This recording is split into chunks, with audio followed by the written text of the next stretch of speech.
جگہ پر دو بوڑھے آدمی رہتے تھے۔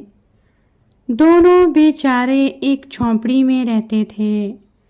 ان کی بیگمات اور بچے ان سے دور شہر میں رہتے تھے۔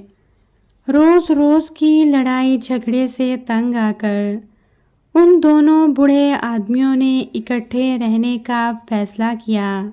وہ دونوں اس لیے گھر سے جھونپڑی میں منتقل ہو گئے تاکہ ان کا بڑھاپا تو آرام و سکون سے گزرے اور انہیں عمر کے آخری حصے میں کچھ تو اطمینان نصیب ہو۔ ان دونوں کے پاس آمدنی کا کوئی ذریعہ نہیں تھا۔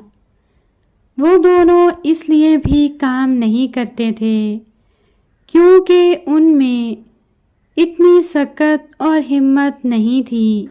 ایک دفعہ بوڑھا آدمی کہیں سے گزر رہا تھا کہ اس نے وہاں چند لوگوں کو باتیں کرتے ہوئے سنا کہ اعلان ہوا ہے کہ کسی ماں باپ کا بچہ گم ہو گیا ہے اور جو کوئی اسے ڈھونڈ کر لائے گا اسے 50,000 بطور انعام دیا جائے گا۔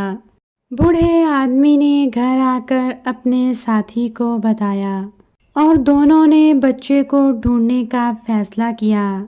انہوں نے سوچا کہ اگر وہ بچے کو ڈھونڈ لیں گے تو ان کے وارے نیارے ہو جائیں گے۔ انہیں اتنا بڑا انعام ملے گا کہ وہ اپنی ساری زندگی سکھ چین سے گزار سکیں گے۔ اگلے روز وہ بچے کو ڈھونڈنے کے لیے نکل پڑے۔